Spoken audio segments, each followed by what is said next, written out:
Hoi Kim. Hoi Jean-Luc. Hoi Kasnuitschuk. Hoi Kasnugandadat.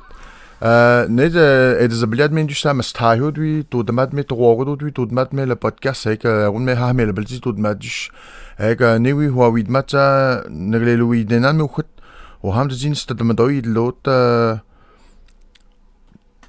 kedagni de tanan nest de bazamono stedniuno Kok het zien is daar weer goed. Kasnuint zien is dat ik maar zeg maar stable ne pas c'est souvent man na rond te wa wid mer. Ja ne wa wid dan l'environnement ici en autre. Ta ji non te ji ham ze de hen man de ji ta kwando de hen. Ze ji wa wid de gone lo. Dan wa hino swen te go na no. Ma ho kasnuint is da ji het. Gagastoret neloen la culture, l'environnement, qu'est-ce qu'on voit Max Jean Stormwir que tu l'as eu l'autre ham ça te telle no bon mas Stormwir her. Ja wone. Ayat ne Stormrona no mok her mas tamo her de gotito dans di pédagogir. Wone gut wi motiat stimono de dans le podcast c'est d'abord. Bon. Bonjour tout le monde, bonsoir tout le monde. Bonjour. Ça fait longtemps qu'on veut débuter ce podcast. On a pensé le diffuser en décembre, mais ça n'a pas marché à cause... On s'est enregistré 2 fois. On avait acheté une petite caméra, mais c'était pas la super qualité, mettons. Puis on a eu de la difficulté. On a essayé de faire des montages, ça n'a pas marché. Fait qu'on a acheté une meilleure caméra. Ouais. Puis voilà, on part ça aujourd'hui, puis on va dire comment ça va s'appeler le podcast. Ça se passe au chalet. Ça se passe au chalet. Au Denosmith, non? Oui. Ça va être entièrement en français. On a expliqué en tout début de podcast à nos amis, à nos frères et sœurs Inuits que on voulait faire le podcast en français pour qu'on puisse amener l'histoire des Premières Nations, des Inuits, de toutes les communautés. Pour que tout le monde nous comprenne, ben, le plus de monde possible, évidemment. Parce que il faut que notre histoire soit entendue, il faut que tout le monde sache qui sont les Inuits, c'est quoi nos valeurs, c'est qui qu'on est. Puis plusieurs mondes savent pas qu'on existe non plus. Ils sont surpris de constater qu'il y a des Autochtones au Québec. Puis, c'est ça. Ça va peut-être aider à passer notre message à travers ce podcast. Ouais. Puis, c'est ça. Puis, nous, on vit en forêt. Ouais. On vit en forêt. Moi, je vis depuis proche de 3 ans ici sur le Nitassinan, où je travaille pour la protection du caribou. Puis ma conjointe, elle vient de déménager, ça fait quelques jours. Ça fait 1 semaine. Explique-moi pourquoi... ça faisait 3 ans que je venais presque à chaque fin de semaine. Quand c'était pas toi, c'était moi. La plupart du temps, c'était moi parce que j'aime trop ça ici. Tu le sais. Puis à chaque dimanche ou lundi matin plutôt, quand je partais le matin, je trouvais ça dur. Tu retournais à Pessamit? Ouais, je partais d'ici à 6 heures du matin pour arriver à temps au bureau à 8 heures. Mais je trouvais que... je partais à reculons parce que je trouvais ça dur. Oui, d'ailleurs... Parce que j'aimais trop ça ici. D'ailleurs, les lundis ont été durs pour moi quand je te voyais partir aussi. Ouais. Fait que non. Puis, toi, tu as travaillé pour le Conseil des Inuits. Ouais. Pas chez nous. Ouais. Ton travail consistait à... Au début, j'ai fait plusieurs choses. Au début, j'enseignais à l'école secondaire, comme en entrepreneuriat. Puis ensuite, j'ai travaillé comme agente culturelle. J'organisais plusieurs activités culturelles ou des projets. Et par la suite, j'ai géré le centre communautaire et culturel Kamamwit-Nanut de Pessamit. C'était de très belles expériences. J'ai adoré mon travail. Puis c'est pas parce que j'aimais pas ça que je suis partie, mais c'est vraiment pour réaliser mes projets personnels puis être ici, surtout. Parce que j'adore ça ici. Je me sens vraiment bien quand je suis ici. Et ça fait bizarre de te parler en français parce que Oui, on n'a On se pas parle l'habitude. jamais On n'a français. pas l'habitude de se parler en français. Non, ouais. non, Ouais. 98% du temps, je En dirais Inuit. c'est en Innu. Mhm. Fait que, Mais je pense à ça, tu sais, tu viens de déménager ici. Au début, tu restais à Pissamit quand tu étais jeune, tu as déménagé à Montréal pour étudier. ouais, je suis partie à 17 ans pour étudier, puis après plusieurs années, j'ai décidé de revenir. Je suis partie pendant 22 ans, en fait. Puis, Ta culture, en vivant à Montréal, ta culture, comment tu voyais ta culture? Je veux dire, tu sais, c'est différent des communautés, là. ouais, c'est sûr. Ben, je dirais qu'à Montréal, il y a une grande culture, tu sais, autochtone, mais plusieurs nations. C'est ça qui est le fun. C'est comme une grande famille. Tout le monde se connaît. Fait que j'avais une deuxième famille, moi, là-bas, à Montréal. Tu sais, mon fils a pu grandir en faisant des cérémonies, en assistant à des powwows, toutes sortes de rassemblements entre autochtones. Mais évidemment, la partie de nos Tumut, ça me manquait beaucoup. Fait que, on allait faire du camping à chaque fin de semaine pendant OK, l'été. OK. Aux alentours de Montréal, mettons, au Mont Hartford, ou sur la rive sud, ou bien la rive nord. Tu sais, c'était comme ça, OK. notre Mais notre vie. est-ce que tu pensais souvent, je veux dire, tu sais, nos Inuits, c'est pas tout le monde qui a l'idée, admettons, tu sais, surtout la nouvelle génération aujourd'hui, c'est un peu plus dur de les amener en territoire aujourd'hui parce que, tu sais, ça a tout changé, ça a tout changé. Mais toi, ça fait longtemps que ça a changé. Toi, ça a changé quand tu es parti à Montréal, un autre monde. Je suis allé à Montréal récemment, puis c'est un autre monde, on s'entend bien. Ouais. Puis, mais quand tu as décidé de revenir, c'est le choc culturel, je veux dire, parce que, ben, choc culturel dans le sens, t'arrives de Montréal, 17 ans? 22 ans, je suis 22 ans, partie. 22 ans. T'arrives à Pessamit, tu, tu déménages à Pessamit, puis après ça, tu déménages de Pessamit à Nausemet. C'est complètement différent, mettons. Mais c'est ça, c'était vraiment spécial, en fait. Au début, je peux t'avouer que j'ai trouvé ça un peu difficile, comme tout changement drastique, tu sais. T'arrives d'une ville, puis t'es habitué à t'as tes petites habitudes, tu sais, t'as accès à tout facilement. Mais en arrivant dans un petit village, c'est complètement autre chose. Le rythme de vie est beaucoup plus lent et c'est différent. Tu sais, t'habites à même pas une minute de ta job pour t'y rendre. C'est pas comme... T'es pas pris dans le trafic comme c'était le cas à un certain moment de ma vie, là. Fait que c'est un autre rythme de vie. C'était juste une adaptation, en fait. C'est sûr que ça... En parlant de travail, tu as pris une décision très dure dernièrement pour venir vivre sur le territoire. Peux-tu m'en parler un peu? Ben, en fait, dans ma vie, je peux dire, comment je vois ça, c'est comme faire un saut en bungee. Tu sais, tu regardes, aïe, aïe, ça fait peur, mais en même temps, tu sais pas, si tu n'essayes pas, tu sauras pas. Soit tu te plantes, ou soit tu vas adorer ça. Fait que c'est comme ça que j'ai vu ça, moi, mais je l'ai fait Aïe aïe. 4 fois dans ma vie, ce saut-là. OK. Je t'explique. À un moment donné, quand je travaillais à Montréal, j'avais une job steady, tu sais, pendant des années, puis j'avais mon petit garçon, mes habitudes, puis, tu sais, c'était une bonne job de 9 à 5, là. Mais, à un moment donné, j'avais trop le goût de partir en affaires. Fait que j'ai laissé ma job, puis je suis partie en affaires. Ensuite, j'ai eu des opportunités à Québec. J'ai déménagé à Québec. Encore là, il fallait que je trouve une job. J'ai travaillé pour un organisme autochtone. J'avais un salaire.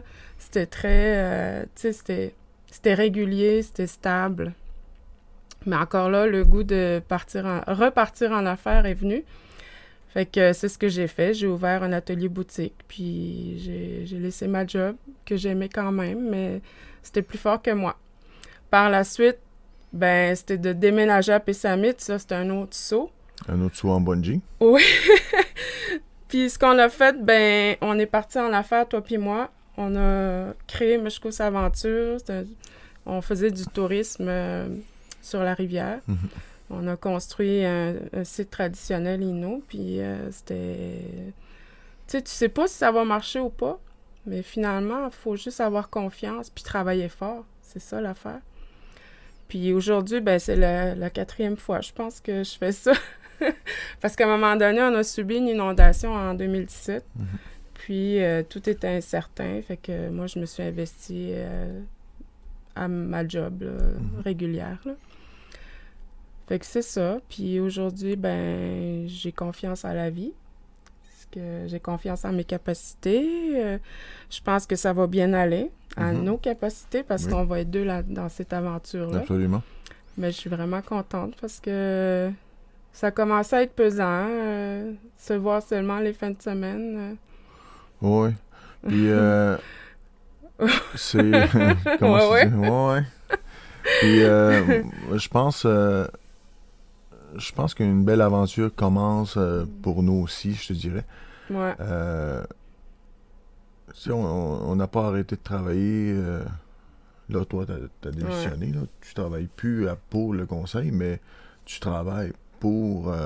Ouais, ça veut pas dire que je vais travailler moins fort, mais peut-être même plus fort, parce que chaque fois que j'ai fait ce saut en bungee, justement, ça n'a pas été facile à chaque fois. Là. Fallait que je me donne 2 fois plus, vu que je travaillais à mon compte. Fait que c'est pas évident, mais ça vaut tellement la peine. Tu sais, la vue est incroyable en haut, après, là. Si tu aurais des opportunités de travail... Ben, en fait, ça commence à rentrer parce que, je sais pas pourquoi, mais je crois à ça, moi, la synchronicité. Aussitôt que j'ai annoncé que j'ai pris la décision que je partais, que je déménageais ici, on dirait que tous les contrats sont tombés, sont arrivés à ma porte. Vraiment... Comme un bungee. Oui, mais ils sont arrivés comme ça. Aussitôt que j'ai pris la décision, c'est arrivé. J'ai 3-4 contrats déjà, là, en attente. Fait que je pense que je vais être occupée pas mal. Ouais. Tu vois, aujourd'hui, c'est notre fin de semaine le plus calme depuis plusieurs mois.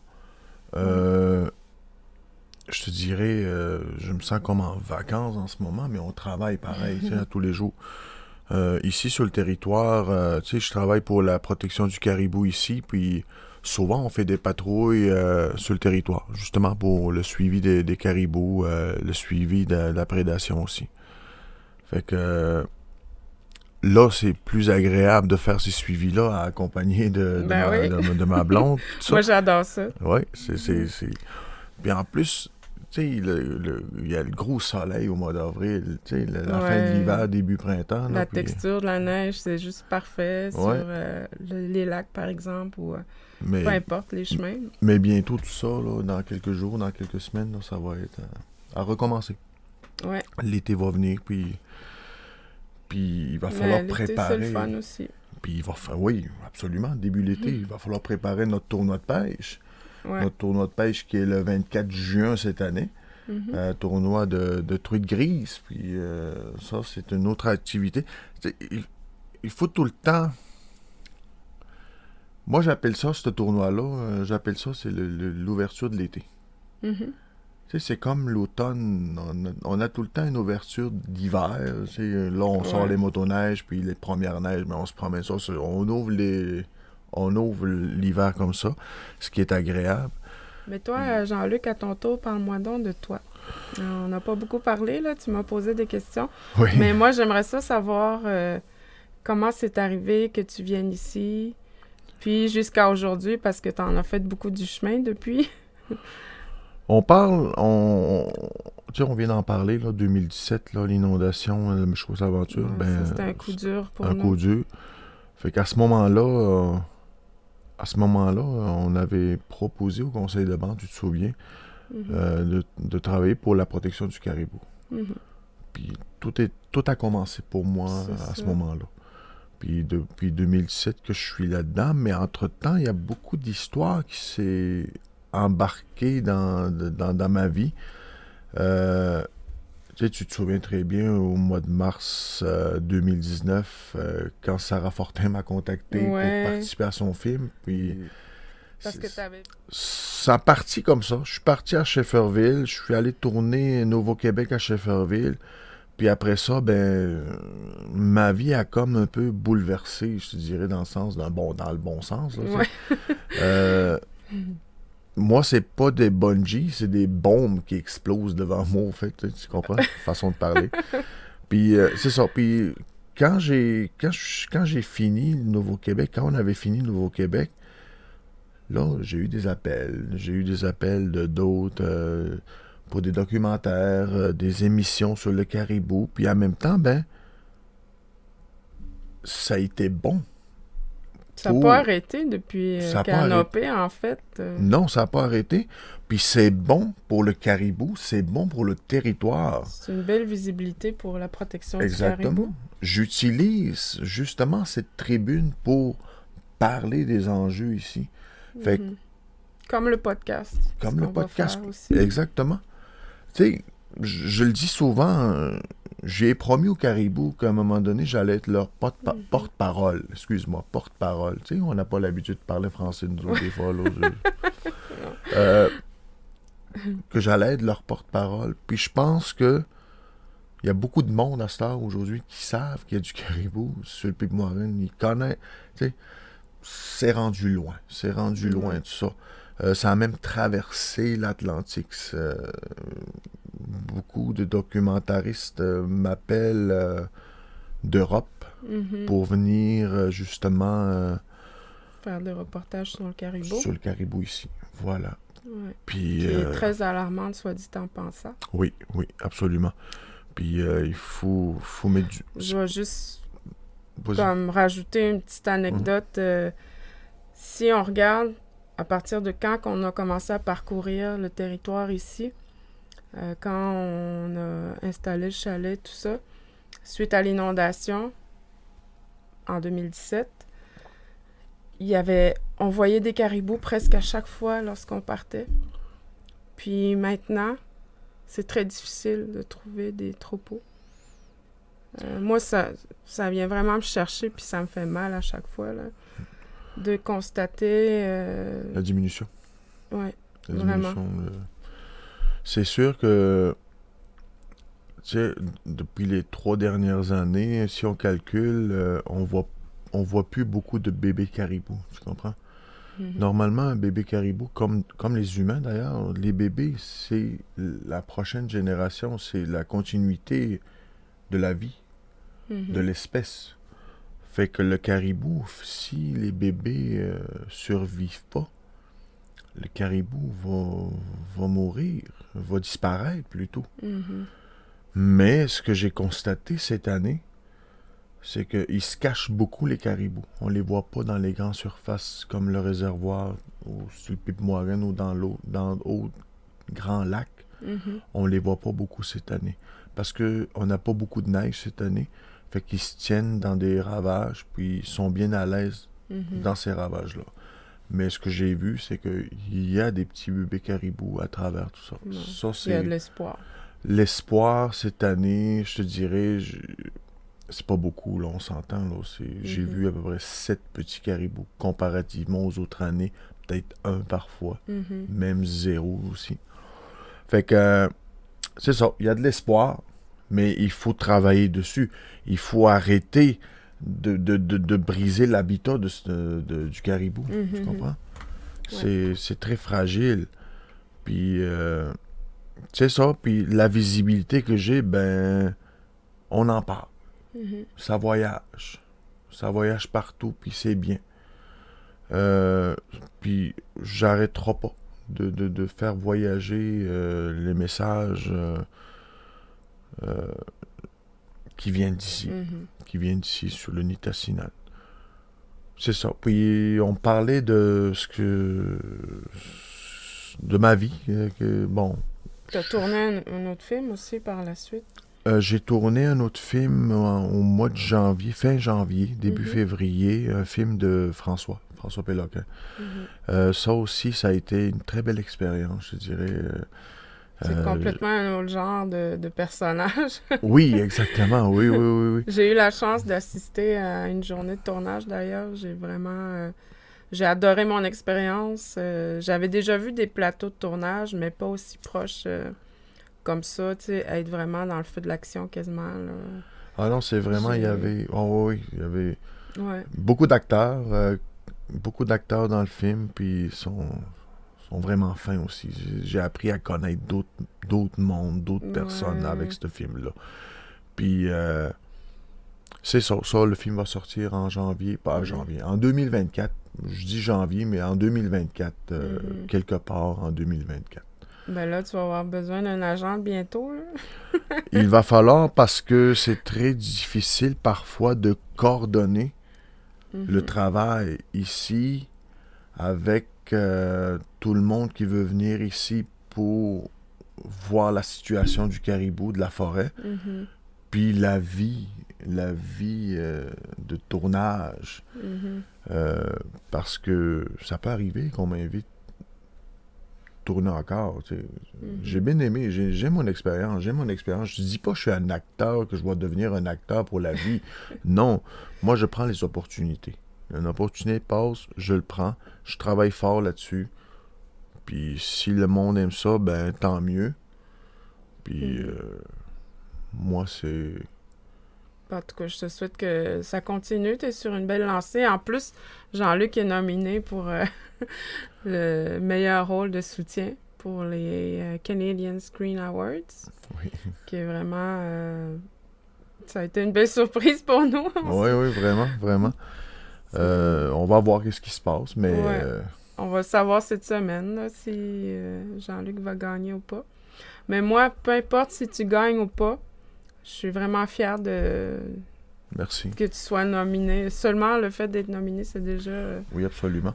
une Tu sais, grande chose, là. je pense aux jeunes, aux moins jeunes de nos communautés, d'autres communautés qui veulent se lancer là-dedans. Moi, je dis, arrêtez de vous cacher derrière la caméra. Mhm. Si vous êtes capable, si vous êtes fait fort, si vous avez la passion, Mhm.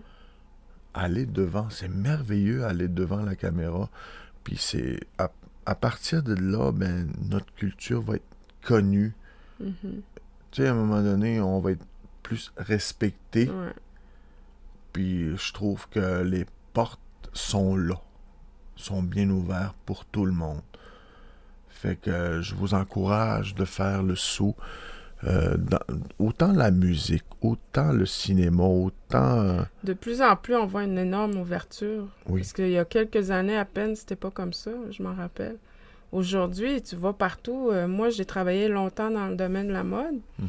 du design de mode. J'étais designer dans mon autre vie. Puis, euh, aujourd'hui, je regarde les défilés de mode, les Fashion Week à New York, à Paris, peu importe où. Il y a toujours des designers autochtones maintenant, depuis 2 ans, je dirais. C'est comme dans tous les domaines aussi, là, c'est fou.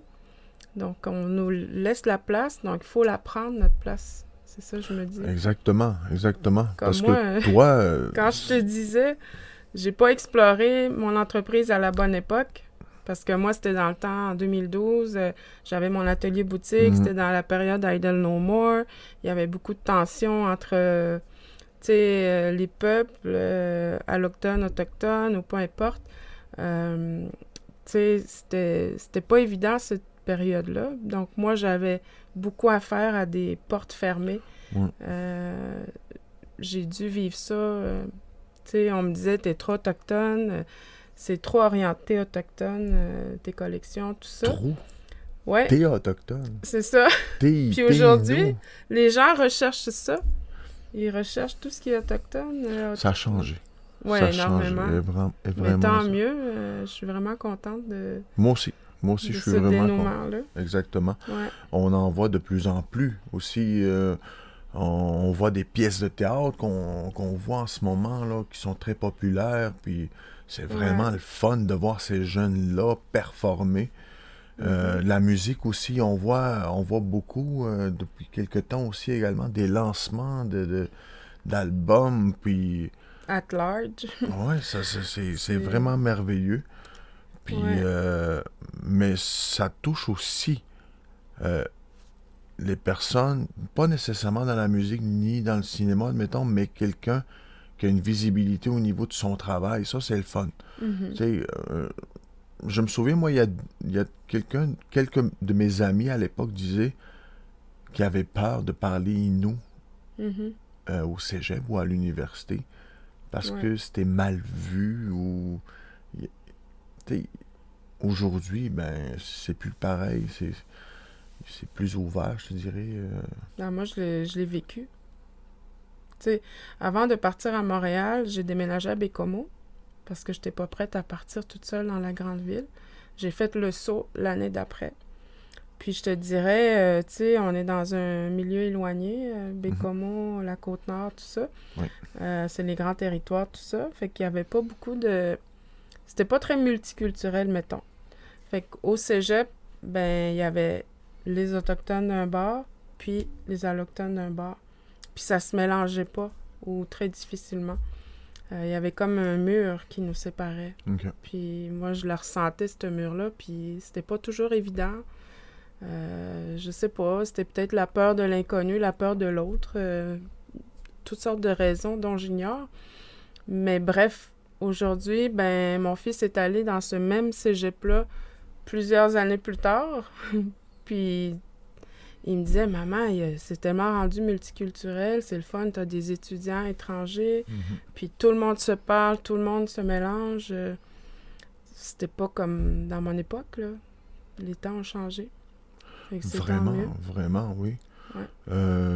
Tu sais, on passe souvent du temps à Montréal dernièrement, là, depuis cet automne. Puis, c'est... Il y a plusieurs langues. Comme tu dis, c'est vraiment... on passe dans le chemin, on parle Innu, personne nous remarque, personne... Mais c'est une des raisons pourquoi j'ai adoré rester à Montréal. Moi. OK. C'était comme ça. Mon fils, il a grandi comme ça. OK. Avec toutes sortes de nationalités dans sa classe. Fait que pour lui, il était ouvert à tout le monde, tu sais, tout de suite. En étant jeune, c'est ça qui était le fun là-bas. Une maman à Montréal qui veut sauvegarder la langue, il y a un fils. Comment ça marche? Ça, c'est... faut travailler fort, mais c'est faisable. OK. Fait que, tu sais, il y en a qui pensent que c'est à cause, à l'école, ben, ils parlent juste français, puis tout ça, mais c'est pas juste l'école, c'est à la maison aussi que ça se passe. C'est très important de continuer, même si c'est dur des fois parce que notre enfant nous répond en français, puis on a tendance à répondre en français, mais il faut juste persévérer, ne jamais lâcher. Tu sais, aujourd'hui, je suis fière de dire que mon fils, il était bébé quand on a déménagé à Montréal. Ben, quand je suis retournée après mon congé de grossesse, parce que j'avais décidé d'accoucher auprès de ma famille à Pessamit. OK. Puis, quand on est retourné, il y avait 1 an. Puis, je lui ai tout le temps parlé en Innu. Puis, j'ai tout fait en sorte pour qu'il soit fier d'être autochtone. Parce que moi, je pense que avant tout, ça vient de la... Il faut avoir une fierté identitaire pour pouvoir avoir le goût de parler dans notre langue maternelle. Puis ça, il faut la développer très jeune. Puis moi, j'ai tout fait pour que mon fils sache qui il est, qu'il soit fier d'être Innu. Puis c'était pas toujours évident. Aviez-vous des amis à ce moment-là qui a des enfants, puis ils peuvent s'échanger en Innu, puis tout ça? Ouais, OK. Ben, il y en avait pas beaucoup, mais il y en avait quelques-uns. OK. Une petite communauté Innu à Montréal, il y en a... tu sais, dans notre entourage, il y en avait. Là. Ah, c'est bien, c'est bien. Ouais. Puis je me souviens à un moment donné que ton garçon, on n'était pas encore ensemble tous les deux, mais ton garçon est venu à Pessamit, je me souviens, parce que je le voyais souvent à Pessamit, puis il est revenu, je pense, pour finir son primaire, son secondaire ou son primaire? Parce que ça, c'était avant qu'on déménage à Pessamit. Mon fils me disait, maman, mon rêve, ce serait de faire mon bal de finissant à Pessamit. OK. Puis à ce moment-là, il était en secondaire 3. Puis moi, j'ai dit, ben, j'étais en train de... J'avais mon atelier boutique, il n'était pas question que je le ferme tout de suite. Fait que moi, je disais, non, je pense pas qu'on déménage là-bas. sur le coup, là, mais il y a tellement d'événements qui sont arrivés, qui ont bouleversé nos vies, que pour moi, c'était comme une évidence. Il fallait que je retourne chez moi. OK. Ouais, parce que je suis partie en Amazonie à un moment donné. Puis là-bas, j'ai vécu avec le peuple Inga. Puis ça a tellement changé ma vie. J'ai fait des prises de conscience que je voulais me rapprocher de ma famille, puis tout ça. Puis que le design de mode, c'était plus ou moins fait pour moi maintenant. J'avais tellement donné, je travaillais pour mon entreprise jour, nuit, fin de semaine, je faisais juste ça. Fait que j'avais plus de vie. Fait que je me suis dit, est-ce que tu veux une vie ou tu veux, tu sais, la réussite au détriment de ta vie privée, c'est quoi tu veux? Mm-hmm. Tu sais, je regarde les grands designers comme, tu sais, sans jugement, là, mais il y en a beaucoup ils sont morts tout seuls. Si on pense à Karl Lagerfeld, tout ça, il a investi toute sa vie dans le design de mode. C'était un grand, grand couturier designer. Puis, il est décédé... il était bien entouré, je sais, mais je veux dire... c'est pas comme ça que je me voyais, là. OK. Fait que pour moi... j'ai vécu tout ce que j'avais à vivre. J'ai adoré mon expérience en design de mode. J'ai fait ça pendant des années, des centaines. T'as gagné des prix. Puis j'ai fait des centaines de défilés de mode. J'ai vécu ça à fond. Fait que pour moi, aujourd'hui, je regarde mon passage, puis j'en suis fière. J'ai aucun regret parce qu'il y a des gens, des fois, qui regrettent pour moi, puis qui me disent « Ah, c'est dommage, t'aurais dû continuer, t'étais sur une belle lancée, tout ça. » Mais pour moi, c'était... Non, j'en voulais plus. Qui sait? Qui sait? Je ferme pas la porte complètement, tu le sais. Si un jour l'envie me pogne, ben il n'y a rien qui va m'empêcher de vouloir réaliser. On sait pas ce que demain nous réserve. C'est ça. Puis en attendant, je développe d'autres passions. Comme tu sais, j'ai commencé à faire des boucles d'oreilles en perles. Mm-hmm. Celles-là, c'est pas moi qui les ai faites, mais j'adore expérimenter. Ouais. D'ailleurs, tu me fais un médaillon pour... Il faut pas en dire plus, par exemple. Oui, mais ça je va veux être dire une pour les Screens Awards. Mm-hmm. Oui, fait que tout ton parcours, mon parcours... Voilà aujourd'hui ce qui en est. C'est ça. On est ici. Là, c'est un autre bébé qu'on fait, là, le podcast. Podcast, c'est un autre univers. C'est ça. Parce que c'est toi qui m'as fait découvrir les podcasts, premièrement. Parce que moi, quand je montais dans mon truck pour partir à n'importe où, n'importe quelle direction, j'écoutais de la musique. À tue-tête, puis tu chantais. Je chantais, puis je pense que je cassais les oreilles de mes copilotes parfois. Mais les podcasts, c'est vraiment merveilleux. Ah, moi, j'adore. J'écoute juste de ça maintenant. J'écoute quasiment plus de musique. Il y en a plein. Les sujets sont... illimités. À l'infini. Ouais. Puis c'est vraiment le fun. C'est vraiment le fun. Tu tapes un sujet dans ton moteur de recherche, puis ça y est... Tu télécharges ça, puis parce qu'ici, il n'y a pas de réseau pendant 1h30 de temps, quand on monte. Oui, de Forestville à Ouais, c'est ça. Fait que des fois, puis la radio marche pas tout le temps, les stations. Fait que c'est le meilleur moyen que j'ai trouvé pour trouver ça. Tu sais, je trouve que le temps passe beaucoup plus vite, là, quand tu écoutes un podcast qui est très intéressant. Là. Puis ça dure tout le temps en moyenne plus d'1 heure. Fait que ça, c'est le fun. C'est le fun. Puis, c'est ça. On a hâte de développer ça autrement. Cet été, on va tourner. Cet été, on va tourner un peu à l'extérieur aussi. On va profiter de la nature. Profiter de le son ce que les oiseaux nous donnent. C'est vraiment merveilleux. Fait que... Fait que là, on a parlé de mon fils, mais toi aussi, j'aimerais ça que tu nous parles de tes enfants. Oh, mes enfants, mes 3 merveilleuses filles, Josiane, Kelly, puis Maëlie. Ils me manquent beaucoup. Tu sais, on vit sur le territoire, puis je pense tout le temps à eux autres. Puis je sais qu'à un moment donné, on va avoir plus de temps pour les voir, tout ça. Puis eux aussi pour... L'été s'en vient en plus. L'été s'en vient, puis on va s'amuser en famille. Avec mes 3 petits-enfants aussi. Ben oui, ils nos sont 3 tellement petits-enfants, mignons. nos 3 petits-enfants. Puis j'ai vraiment hâte de les revoir. Il y en a un qui vient souvent parce que avec la formation qu'on donne aux jeunes, ben sa maman vient m'aider à travailler. Aux jeunes de l'école Washkagin. Ouais, aux jeunes de l'école. Fait que sa maman, ma petite fille Kelly, vient m'aider ici beaucoup pour ça.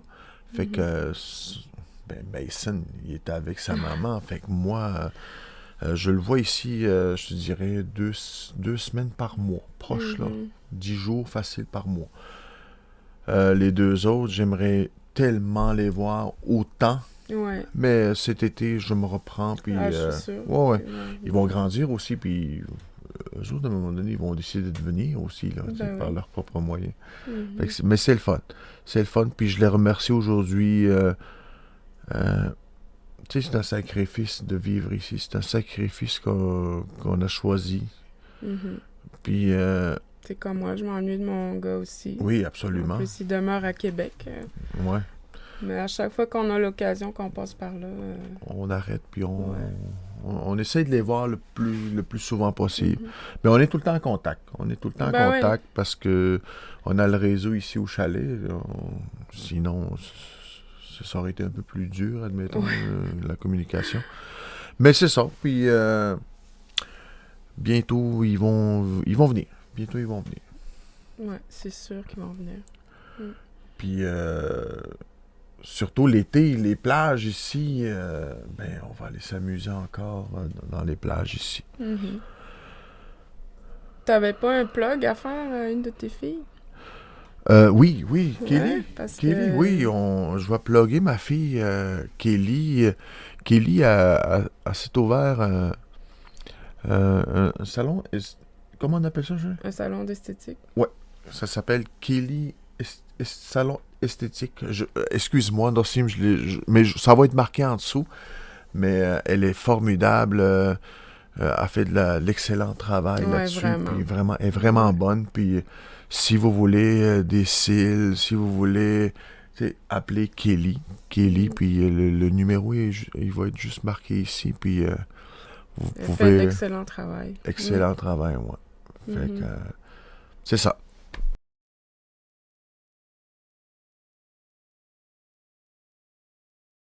Kelly, salon d'esthétique. Je crois. Je ne me souviens plus. Mais on se comprend. Quelque chose comme ça. Ouais. Tu sais, le papa, là, il lit pas beaucoup les trucs, là, mais il sait, par exemple, ce que ses enfants font. C'est ça. Mais c'est le fun. Je suis contente pour elle, pour son entreprise.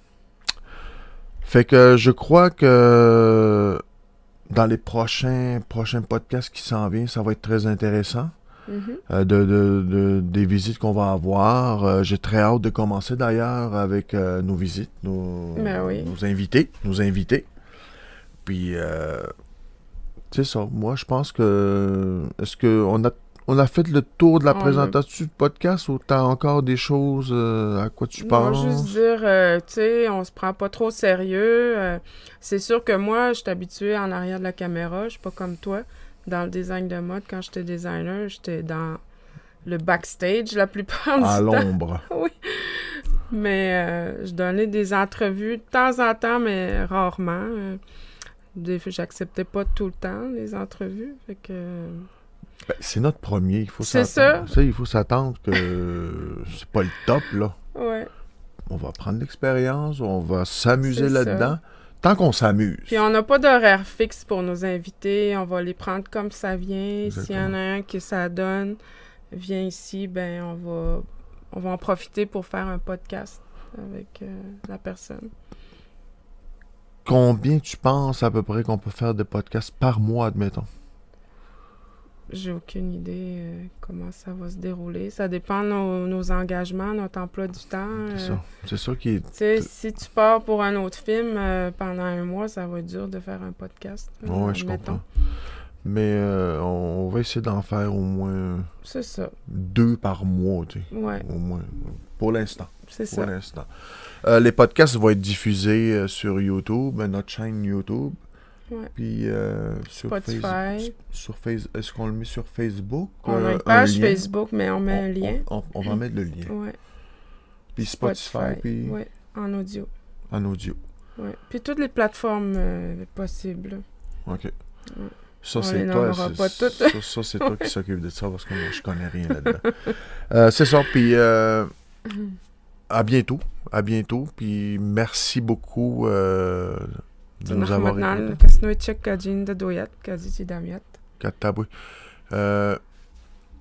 Puis on vous tient au courant dans notre page Facebook s'il y a un autre podcast qui s'en vient qu'on va suivez-nous sur Facebook. On va mettre des petits previews si on peut.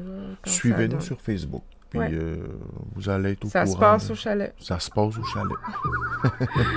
Fait que, Nyot, bonne soirée tout le monde. Au revoir. À la prochaine. Bye bye. Bye.